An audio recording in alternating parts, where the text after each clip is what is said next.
ಈಗ 322ನೇ ಕಥೆಯನ್ನು ಕೇಳೋಣ. ಇದು ಒಂದು ಯಾಜ್ಞವಲ್ಕ್ಯರ ಕಥೆಗೆ. ಯಾಜ್ಞವಲ್ಕ್ಯರಿಗೆ ಇಬ್ಬರು ಮಡದಿಯರಿದ್ದರು. ಒಬ್ಬರು ಮೈತ್ರೇಯಿ, ಮತ್ತೊಬ್ಬಳು ಕಾತ್ಯಾಯನಿ. ಮೈತ್ರೇಯಿ ಹಾಗೂ ಕಾತ್ಯಾಯನಿ ಅಂತ. ಅವರಲ್ಲಿ ಮೈತ್ರೇಯಿ ತತ್ವಜ್ಞಾನ ಉಳ್ಳವಳಾಗಿದ್ದಾಳೆ, ತತ್ವಜ್ಞಾನದಲ್ಲಿ ಆಸಕ್ತಿ ಅವಳಿಗೆ. ಕಾತ್ಯಾಯಿನಿ ಅವಳು ಸ್ತ್ರೀಯ ಸ್ವಭಾವದಂತೆ ಬರೀ ಸಂಸಾರದಲ್ಲಿ ಮಾತ್ರ ಜ್ಞಾನ ಅವಳಿಗೆ.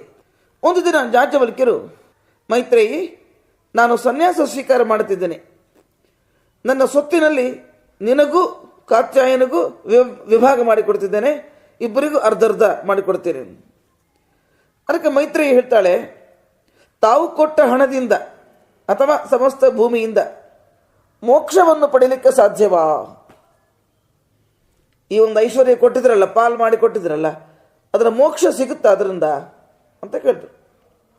ಅದಕ್ಕೆ ಯಾಜ್ಞವಲ್ಕ್ಯ ಹೇಳ್ತಾರೆ, ಈ ಹಣದಿಂದ ಮೋಕ್ಷ ಹೊಂದಲಿಕ್ಕೆ ಸಾಧ್ಯವಿಲ್ಲ. ಈ ಲೋಕದಲ್ಲಿರುವ ಜನರಂತೆ ಸುಖವಾಗಿರಬಹುದು ಅಷ್ಟೇ, ಮೋಕ್ಷ ಹೊಂದಲಿಕ್ಕೆ ಈ ಹಣದಿಂದ ಸಾಧ್ಯವಿಲ್ಲ. ಹಾಗಾದರೆ ನೀವು ನನಗೆ ಮೋಸ ಮಾಡ್ತಿದ್ದೀರಾ? ಯಾಕೆ? ನಾನು ಮೋಕ್ಷವನ್ನು ಬಯಸುವವಳು.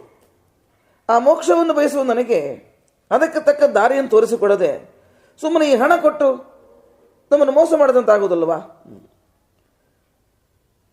ಯಾವ ಹಣದಿಂದ ಮೋಕ್ಷ ಹೊಂದಲಿಕ್ಕೆ ಸಾಧ್ಯವಿಲ್ಲವೋ ಆ ಹಣದಿಂದ ನಾನೇನು ಮಾಡಲಿ?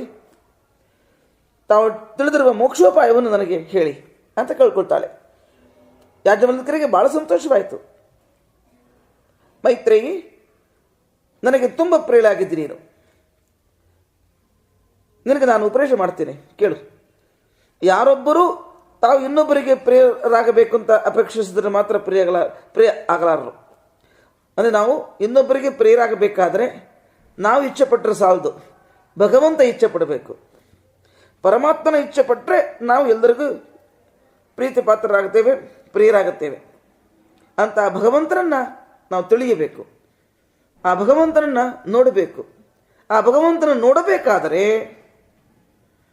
ಅವನ ಬಗ್ಗೆ ಕೇಳಬೇಕು, ಅವನು ಚೆನ್ನಾಗಿ ಮನನ ಮಾಡಬೇಕು, ನಿರಂತರವಾಗಿ ಅವನ ಸ್ಮರಣೆ ಧ್ಯಾನ ಮಾಡಬೇಕು. ಶ್ರವಣ, ಮನನ, ಧ್ಯಾನ ಇವುಗಳನ್ನು ಮಾಡಿದರೆ ಆ ಪರಮಾತ್ಮನನ್ನು ನಾವು ನೋಡಬಹುದು, ಅವನಿಗೆ ನಾವು ಪ್ರಿಯನಾಗಬಹುದು. ಭಗವಂತನಿಗೆ ನಾವು ಪ್ರಿಯರಾದರೆ ಎಲ್ಲರಿಗೂ ನಾವು ಪ್ರಿಯರಾಗುತ್ತೇವೆ. ಹೀಗೆ ವಿಶೇಷವಾಗಿ ತತ್ವಜ್ಞಾನವನ್ನು ಉಪದೇಶ ಮಾಡಿದಳು.